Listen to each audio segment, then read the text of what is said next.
మీకు ANN TV యాజమాన్యానికి సోదరి వెనీల గారికి అదేవిధంగా కృష్ణవేణి గారికి జాయిన్ అవుతారు కదా కృష్ణవేణి గారికి నా నమస్సుమంజలి. నమస్తే అండి.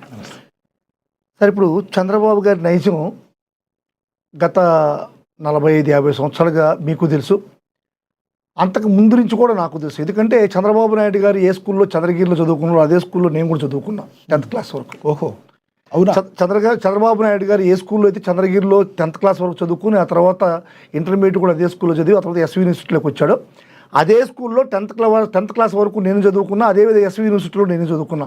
ఎస్వి యూనివర్సిటీలో ఇంజనీరింగ్ చేశాను. అందులో చంద్రబాబు గారి నైజం అనేటువంటిది ఆయన చాలా రోజులుగా నాకు తెలుసు. చంద్రబాబు గారి నైజం, ఆయన రాజకీయ రంగ ప్రవేశం చేయకముందు నుంచి కూడా చంద్రబాబు గారి నైజం నాకు తెలుసు. ఆయన ఏ టైప్ అంటే ఏరు దాటేదాకా బోటు మల్లర్ని అంటాడు, ఏరు దాటేసిన తర్వాత బోడి మల్లర్ని అంటాడు. ఇది నేను చెప్పే సామెత కాదు సార్. ఇది చంద్రబాబు గారి గురించి ఎవరు రాష్ట్రంలో అదే చెప్తారు. ఎన్టీఆర్ కాడి నుంచి ఇప్పుడు పవన్ కళ్యాణ్ గారు ఎన్టీఆర్ కన్నా సముద్రుడు ఏం కాదు, ఎన్టీఆర్ కన్నా పరిపాలనా దక్షుడేం కాదు, ఎన్టీఆర్ కన్నా మించినటువంటి నాయకుడేం కాదు. ఎన్టీఆర్నే వెన్నుపోటు పొడిచిన ధీరుడు, సూర్యుడు, విక్రమార్కుడు, పరాక్రమవంతుడు చంద్రబాబు నాయుడు. పవన్ కళ్యాణ్ గారిని వెన్నుపోటు పడడం అనేటువంటిది పెద్ద సమస్యే కదా సార్. ఇప్పుడు ఒకటి సార్, ఇప్పుడు పవన్ కళ్యాణ్ గారి పరిస్థితి ఎట్లుందంటే ఇప్పుడు రాష్ట్రంలో చంద్రబాబు నాయుడు గారు ఇచ్చేటువంటి సిచ్యువేషన్. ఒక్క మాట మీకు అడ్డుపడ్డాను. ఇప్పుడు పాతది మీరు ఆయన దగ్గర చదువుకున్నారు, అన్ని బాగానే ఉంది. నేను ఆయన దగ్గర ఆయన చదువుకున్న స్కూల్లో చదువుకున్నారు, బాగానే ఉంది. ఈ వెన్నుపోటు అనే మాట అసాధారణంగా అనిపించట్లేదా? ఎందుకంటే రాజకీయంగా వాడుకుంటానికి ఎవరైనా మాట్లాడతారు. ఇప్పుడు మీ పార్టీని మీరు కాపాడుకుంటాకి ఆ రోజున జగన్మోహన్ రెడ్డి గారు, రాజశేఖర రెడ్డి గారు చనిపోతే తను సీఎం అవ్వాలని ట్రై చేయలేదా? ఎట్టి పరిస్థితుల్లో ట్రై చేయలేదా? సంతకాల సేకరణ చేయలేదా? వాళ్ళు కూడా అదే అంటారు. తప్పు. అయినా మీరు చేస్తే రాజకీయం ఎదుటి చేస్తే తప్పు. చంద్రబాబు ఇప్పుడు జగన్మోహన్ రెడ్డి గారు సంతకాల సేకరణ చేయడం అనేటువంటిది 100% తప్పు. ఆ రోజు చేపించారు, ఆయన చేయలేదు. అదే చేపించారు అనేటువంటిది రఘువీరారెడ్డి గారు చెప్తున్నారు, అందరూ పెద్దలతో చెప్తున్నారు, అందరూ కూడా చెప్తున్నారు. మీరు చెప్తున్నా ఎంతో గ్రేట్ పర్సన్ అని చెప్తున్న చిరంజీవి గారు కూడా చెప్పారు. మరి అదే సార్, సరే సార్, ఓకే సార్, ఓకే. నేనేం చెప్తాను, నేను అనేది వేరే కాదు. మీలాంటి గౌరవస్తులు రాజకీయాన్ని రాజకీయంగా చూడాలి కానీ వెన్నుపోటు అనే పదాన్ని కాకూడదు అంటున్నా. సరే, నేను వెన్నుపోటుని వెనక్కి తీసుకుంటున్నా. రైట్. చంద్రబాబు నాయుడు గారు ఎన్టీఆర్కి పొడిచింది వెన్నుపోటు అనేటువంటి మాటను నేను వెనక్కి తీసుకుంటున్నా. వెనక్కి తీసుకుని కంటిన్యూ చేస్తున్నా. సార్, చంద్రబాబు నాయుడు గారు రాజ్యాంగ పరంగా యాజ్ ఫర్ కాన్స్టిట్యూషన్ ఎమ్మెల్యేలను అందరినీ కూడా సేకరించి, ఇదే ఎన్టీఆర్ రామారావు గారు రాజ్యాధికారానికి పనికిరాడు, సరిగా రాజ్యాన్ని పరిపాలించట్లేదు కాబట్టి నేను వస్తున్నాను, ఎమ్మెల్యేలంతా కూడా నాకు సపోర్ట్ చేస్తున్నానని యాజ్ ఫర్ కాన్స్టిట్యూషన్ అతను ముఖ్యమంత్రి అయ్యాడు. రైట్. కాబట్టి అది వెన్నుపోటు కాదు అని మీరు అంటున్నారు, నేను కూడా వెనక్కి తీసుకుంటున్నా. అంటే అసమర్థులైనటువంటి ఎన్టీఆర్ని తీసేసి నువ్వు సమర్థులైనటువంటి చంద్రబాబునైనావు, ఓకే, ఆడ వరకు ఓకే. మరే ఈరోజు అసమర్థులైనటువంటి ఎన్టీఆర్కి ఈరోజు స్టేజ్ మీద బొమ్మ పెట్టి ఎందుకు దండేస్తున్నావు? అసమర్థుడు కదా ఎన్టీఆర్ బొమ్మకి ఎందుకు ఈరోజు దండేస్తున్నావు అంటున్నా. మరి ఆ రోజు అసమర్థులైనటువంటి ఎన్టీఆర్ తోసేసి వచ్చి ఈరోజు అదే ఎన్టీఆర్ని పొగుడుతూ ఎన్టీఆర్ మా తాత అని చెప్పి లోకేష్ చెప్తాడు. ఎన్టీఆర్ తాత అసలు ఒరిజినల్ తాత ఎవరు? ఆయన కాబట్టి చెప్పుంటారు. అదే ఎన్టీఆర్ ఇప్పుడు లోకేష్ తాత ఎవరు? ఖర్జూర్ నాయుడు పేరు కానీ, ఖర్జూర్ నాయుడు వాళ్ళ నాయన పేరు కానీ ఏ రోజైనా చంద్రబాబు చెప్పారా? అది అసమర్థులైనటువంటి ఎన్టీఆర్కి మీరు అన్నారు కాబట్టి టాపిక్ సంబంధం లేకుండా అడుగుతున్నా. జైల్లో ఉన్నప్పుడు చెల్లెలు జగనన్న వదిలిన బాణం అని చెప్పి ఆవిడ అప్పుడు సమర్థురాలుగా కనబడింది, చాలా అద్భుతంగా చేసింది, జగనన్నను సీఎం చేయడానికి తన అహర్నిశలు శ్రమించింది. ఈరోజు నాకు లభించిన గవర్నమెంట్ బయటకు ఎందుకు దోస్తారు మీరు? మేము ఒకటే చెప్తున్నాం సార్, మేము షర్మిల గారు పెట్టిన పార్టీని రూల్ చేయట్లేదు. జగన్మోహన్ రెడ్డి కష్టపడి పార్టీ పెట్టి పార్టీని ముందుకు తీసుకెళ్ళాడు. ఈ షర్మిల గారు just guest only. Myself I'm also guest అంటే ఐఎమ్ ఆల్సో ఆర్టిస్ట్ అంతే. గెస్ట్ జగన్మోహన్ రెడ్డి గారికి కనుసంధానంలో ఉంటే జగన్మోహన్ రెడ్డి గారికి పార్టీకి మంచి చేసే పని అయితేనే పార్టీలో ఉండాలి. నేనైనా షర్మిల అయినా సరే పార్టీకి చెడు చేస్తే మీరు చెప్పిన బోడమల్లకి ఇది సెట్ కాదు, ఎట్టి పరిస్థితుల్లో కాదు. ఎందుకంటే ఓకే మీరు చెప్పింది మాకు అర్థమైంది, ప్రజలకు అర్థమైంది. మీరు మనం టాపిక్ లోకి వెళ్తాం. సరే సార్, ఇప్పుడు వస్తాను సార్, టాపిక్ లోకి వస్తాం. ఇప్పుడు రాజ్యాంగ పరంగా కూడా, రాజ్యాంగ పరిపాలనలో కూడా పవన్ కళ్యాణ్ని మాత్రం పెద్ద పెట్టేసి, పవన్ కళ్యాణ్కి పక్క సీటేసి, పవన్ కళ్యాణ్కి సముచిత స్థానం కల్పిస్తానని చెప్తూ భ్రమ కల్పించి పవన్ కళ్యాణ్ గారిని, కానీ పార్టీని మాత్రం కోల్చేసేటువంటి పరిస్థితి ఈరోజు రాష్ట్రంలో జరుగుతుంది. అంటే నేను చెప్తే మీకేమంటారు, వైసీపీ వాళ్ళు కదా, మీకెందుకు అంటారు. ఇప్పుడు పవన్ కళ్యాణ్కి చంద్రబాబుకి మధ్య మనం వచ్చి డిబేట్ పెడుతున్నాం కాబట్టి చెప్తున్నా, చంద్రబాబు గారి నైజాన్ని గురించి చెప్తున్నా, పవన్ కళ్యాణ్ ఈ మాయలో ఇరుక్కున్నాడని చెప్తున్నా. ఎందుకంటే చంద్రబాబుకి ఇరుక్కున్నటువంటి ప్రతి ఒక్కరిని కూడా గొర్రెలాగా పోలేరం జాతరలో నరకడం చంద్రబాబు నాయుడికి నైజం. అదేవిధంగా ఈరోజు పవన్ కళ్యాణ్ గారు ఇరుక్కున్నారు, అదేవిధంగా మనం నరకడం ఖాయం. సార్ ఇంకోటి చెప్తున్నాను సార్, ఇంకొకటి మీకు అందరికి తెలియని విషయం, ఈ ప్రపంచానికి తెలియని విషయం, ఇప్పుడు మన పవన్ కళ్యాణ్ గారికి అత్యంత ముఖ్యమైనటువంటి అందరూ కూడా తెలుసుకోవాల్సినటువంటి విషయం మీకు చెప్తున్నా. చెప్పండి. ఇప్పుడు డిసెంబర్ 16, 2024లో కేంద్ర ప్రభుత్వం నుంచి ఇదే రూరల్ డెవలప్మెంట్ పంచాయతీరాజ్ స్థానిక సంస్థలకి కొంచెం ఫండ్ వచ్చింది. ఏం ఫండ్ ఎంత అంటే 446 కోట్ల రూపాయలు ఫండ్ వచ్చింది. అదేవిధంగా డిసెంబర్ 23, 2024లో కేంద్ర ప్రభుత్వం నుంచి అఫీషియల్ ఫండ్స్ అని చెప్పేది, ఇది లీగల్ ఫండ్స్ 674 కోట్ల రూపాయలు ఫండ్ వచ్చింది. ఈ రెండు కూడా వచ్చాయి. ఈ రెండు ఎంత అంటే మొత్తం ఎంత అంటే 1120 కోట్ల రూపాయలు ఫండ్ వచ్చింది. ఎక్కడ రూరల్ డెవలప్మెంట్ అనే డిపార్ట్మెంట్కి, ఏదైతే మన పవన్ కళ్యాణ్ గారు పంచాయతీరాజ్ శాఖలో ఈ అమౌంట్ ఎక్కడికి పోయిందో తెలియదు. పవన్ కళ్యాణ్ గారికి కానీ పంచాయతీరాజ్ శాఖ నిర్వహిస్తున్నటువంటి అధికారులకు కానీ ఎవరికి కూడా ఈ డబ్బు 1120 కోట్లు ఎక్కడికి పోయిందో తెలియదు. దీన్ని చంద్రబాబు నాయుడు గారు ఏ విధంగా డైవర్ట్ చేశారో తెలియని విషయం. ఈ ఫండ్ పంపించిన తర్వాత 8 నెలల తర్వాత ఇదే కేంద్ర ప్రభుత్వం పవన్ కళ్యాణ్ గారికి ఒక లెటర్ రాసింది. అయ్యా, మేము 1120 కోట్ల రూపాయలు మీకు పంపించాము రూరల్ డెవలప్మెంట్ కోసం. రూరల్ డెవలప్మెంట్లో కానీ పంచాయతీరాజ్లో కానీ దీన్ని ఎక్కడ కానీ ఉపయోగించిన దాఖలా లేదు. ఓకే, మీరు ఫండ్ డైవర్షన్ కానీ పెట్టుకుంటే దేనికి డైవర్ట్ చేశారో మీరు మాకు చెప్పాలనేటువంటి విషయాన్ని తీసుకొచ్చారు. కానీ దానికి కూడా సమాధానం లేదు. అంటే మన పవన్ కళ్యాణ్ గారికి కానీ ఆ శాఖకు కానీ సంబంధం లేకుండా పవన్ కళ్యాణ్ ముసుగులో ఈ ఫండ్ డైవర్ట్ చేసి పవన్ కళ్యాణ్ ఏ విధంగా సెంట్రల్ గవర్నమెంట్లో దోషిగా నిలబెడుతున్నాడు చంద్రబాబు, మనం అందరూ చూడాల్సిన విషయం. ఈ విధంగా పవన్ కళ్యాణ్కి ఈ యొక్క పరిపాలనా దక్షత అనుభవం తక్కువ ఉండడం వల్ల, ఈ యొక్క నీచమైనటువంటి అనుభవం చంద్రబాబుకు ఉండడం వల్ల వాటిని ఎక్కించి చంద్రబాబు పవన్ కళ్యాణ్ని బలి చేస్తున్నాడు. ఇవన్నీ కూడా జనసైనికులు చూస్తారు. ఇంకొకటి సార్, ఇప్పుడు వర్మ గారు త్యాగం చేసి తెలుగుదేశం పార్టీ నుంచి అక్కడ పవన్ కళ్యాణ్కి సీట్ ఇచ్చారు సార్. వర్మ గారు త్యాగం చేశారనేటువంటి మాట వాస్తవమే. కూటమిలో ఆ విధంగా జరగలేదని చెప్పట్లే.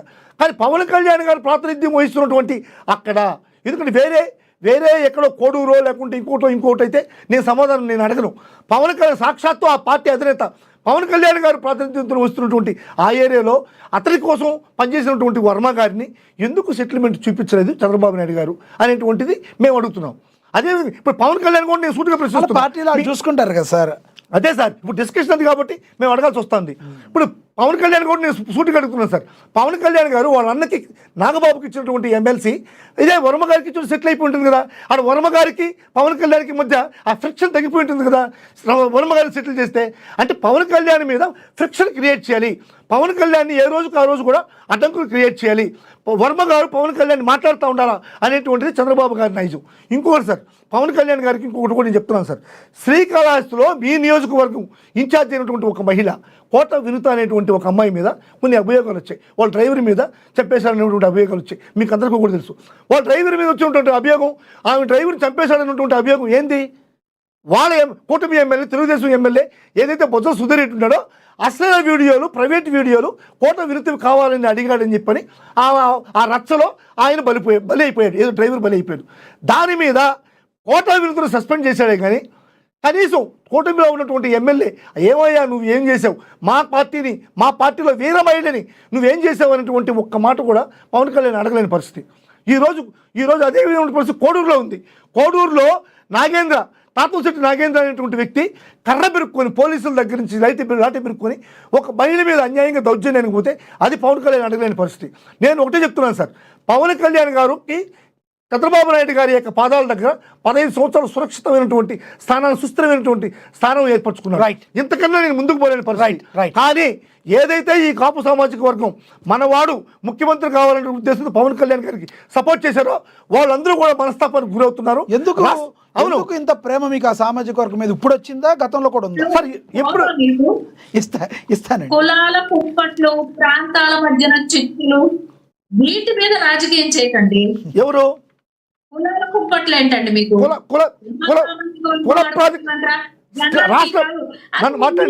మీరు బాధపడిపోతున్నారు కానీ మీరు చెప్పిన మాటని పవన్ కళ్యాణ్ గారు చెప్పిన మాటని మీరు ఒకసారి గుర్తు చేసుకోండి. పవన్ కళ్యాణ్ వినిలా గారు పవన్ కళ్యాణ్ మాటలు ఒకసారి గుర్తు చేసుకోండి. తెలుగు రాష్ట్ర ప్రాతిపదిక లేదు, కుల ప్రాతిపదిక నేను ఓట్లేండి, నేను ముఖ్యమంత్రి అవుతానన్నాడు. కులాన్ని చూసి ఓటేయమన్నాడు పవన్ కళ్యాణ్. మీకు రాజధానిలో మీరు చేసినటువంటి రైతుల ఉద్యమాల్లో మీ కులం లేదా? అది కుల ఉద్యమం కాదా? దాంట్లో ఉన్నటువంటి రైతులు ఎవరు, ఏ కులస్తులు? మీరు రైతులకు కులమేంటి సార్? రైతులకు కులమేంటి సార్? అభ్యంతరం మీరు చూడండి, అభ్యంతరకరం చూడండి. జగన్మోహన్ రెడ్డి గారు కాదు, వైసీపీ గారు చాలా కష్టం. రైతులకి కులమేంటి సార్? తప్పది. మీరు ఎలా మాట్లాడతారు? కుల ప్రాతిపదిక పైన జరిగినటువంటి ఉద్యమం అది. కుల ప్రాతిపదిక పైన జరిగినటువంటి ఉద్యమం. వినిల్ గారు ఇస్తాను. ఎన్నో రకాలుగా పవన్ కళ్యాణ్ చేసిన వాటిలో ఇదే విధంగా చంద్రబాబు నాయుడు చేసిన వాటిలో ఆవిడ ఎన్నో కులాల మీద చిత్రం పెట్టారు. చెప్పండి వినిల్ గారు చెప్పండి. వినిల్ గారు చెప్పండి. అమరావతి ఉద్యమం జరిగింది. అమరావతి ఉద్యమం ఉన్నది తాడికొండ కాన్స్టిట్యున్సీ ఎస్సీ నియోజకవర్గం, ఎస్సీ రిజర్వ్డ్. అలానే అమరావతి ఆ తాడికొండ చుట్టూ ఉన్నటువంటి 6 నియోజకవర్గాలు ఎస్సీ రిజర్వ్డ్ నియోజకవర్గాలు. మీరు చెబుతున్నటువంటి ఆ సామాజిక వర్గం ఇప్పుడు ఉంది 2% ఓటింగ్ కూడా లేదు. మరి నేను సామాజిక వర్గం ఓటింగ్ గురించి ఎమ్మెల్యేలు ఇద్దరు కాసేపు సమయం తక్కువ ఉంది ఈ రోజు కొంచెం. వినీల్ గారు ప్లీజ్ అన్యత భావించకండి. మనం టాపిక్ పక్కెళ్తుంది. ఎస్ అన్నది కరెక్టే. ఎస్ కృష్ణవేణి గారు ఉన్నారు, జనసేన నేత. ఎస్ వినీల్ గారు. ఎస్ వినీల్ గారు మీకు ఇస్తాను, నేను మళ్ళీ ఇస్తాను. కృష్ణవేణి గారు జాయిన్ అయ్యారు, జనసేన నేత, ఆవిడతో మాట్లాడదాం. కృష్ణవేణి గారు నమస్తే అండి. నమస్తే అండి లక్ష్మీనాథ్. ఏంటి కృష్ణవేణి గారు, ఏం జరుగుతుంది ఏపీలో? పక్క మచిలీపట్నంలో మీ జనసేన కార్యకర్త ఇల్లు కూల్చేశారని, దానికి బాలశౌరి గారు అదేవిధంగా కొల్లు రవీంద్ర గారు ఇద్దరు డిషం కొట్టుకుంటున్నారని ఒక టైప్ ఆఫ్ మీడియాలో గోల అవుతుంది. మరోవైపు మరి శ్రీవత్సవాయి సత్యనారాయణ వర్మ, పిఠాపురం వర్మని నేను సంబోధించట్లేదు, ఎందుకంటే పిఠాపురం ఇప్పుడు మీ అధినేత కాబట్టి, ఎందుకంటే ఆయన పేరు పిఠాపురం కూడా కాదు కాబట్టి ఇంటి పేరు శ్రీవత్సవాయి సత్యనారాయణ వర్మ గారి యొక్క ప్రాబ్లాన్ని మీరన్నా టీడీపీ అధినాయకత్వమైన మరి ఆపుతారా? ప్రజలకు ఆ కన్ఫ్యూజన్ పోగొడతారా? ఏం జరుగుతుంది, ఏం చెప్తారు? సార్ లక్ష్మీనాథ్ గారు వర్మ గారి విషయాన్ని ఎందుకంటే ఆందోళన చేస్తున్నారో మనకే అర్థం కాదండి. ఎందుకంటే వర్మ గారి గురించి ఆల్రెడీ 3 రోజుల నుంచి మాట్లాడుకుంటూ ఉన్నాము. ఎందుకంటే ఆయన ఉనికిని కోల్పోతున్నారు. మీకు ఒక్కసారి కూడా మీకు క్లారిటీగా చెప్తారు లక్ష్మీనాథ్ గారు. చెప్పండి. పిఠాపురం నియోజకవర్గంలో జనసేనకి టీడీపీ కార్యకర్తలు కానీ ఎటువంటి గొడవ లేదు, జనసేన నాయకులు కానీ నాయకులతో ఎటువంటి గొడవ లేదు. అలాగే తెలుగు మహిళలకు కానీ ఇతర మహిళలకు కానీ ఎటువంటి గొడవ లేదు. వర్మ గారి ఉనికిని కోల్పోతున్నారా? ఆయన ఏదో ఎవరికైనా సరే కానీ ఆయన వర్మ గారిని అస్సలుగా ఉపయోగించుకుంటారా అన్నది కూడా మేము ఆలోచిస్తున్నామండి. మా పార్టీ అధిష్టానం కావచ్చు, ఇటు టీడీపీ అధిష్టానం కావచ్చు. ఇప్పుడు ఒక మాట చెప్పాలి, ఒక మాట మీరు చెప్పండి. ఈయన అడిగారని కాదు కానీ దొరబాబు గారు మీ జనసేన పార్టీలో ఉన్నారు. దొరబాబు గారు ఎక్కడో వైసీపీ నుంచి వచ్చి అక్కడ పెత్తనం చేస్తున్నారని టీడీపీ మీడియాలో వస్తున్నమాట వాస్తవం. దీనిలో వాస్తవం ఉందా మీరు చెప్పండి. లక్ష్మీనాథ్ గారు ఇక్కడ ఒకసారి చెప్తానండి. అక్కడ పిఠాపురం నియోజకవర్గం జనసేన పార్టీ అధినేత పవన్ కళ్యాణ్ పోటీ చేసేటువంటి నియోజకవర్గం, ఏపీ సీఎం గారు ఉన్నటువంటి నియోజకవర్గం అండి. అందులో వేరే పార్టీ నాయకులు అక్కడ పెద్దలు చూస్తున్నారన్నది అది ఒక అభూత కల్పన బయటకి. ఇప్పుడు దొరబాబు గారికి ఏ రైట్ తో అక్కడ ఒక స్థానిక పిఠాపురం ఎమ్మెల్యే గారు దొరబాబు గారు కత్తిరి చేస్తారేంటి? అక్కడ ఆ పెత్తనం చేస్తారంటే మనకి జనసేన నాయకులు ఎందుకు ఆయన కలిసి పోషిస్తారు? ఆయనకి ఇవ్వాల్సినటువంటి గౌరవం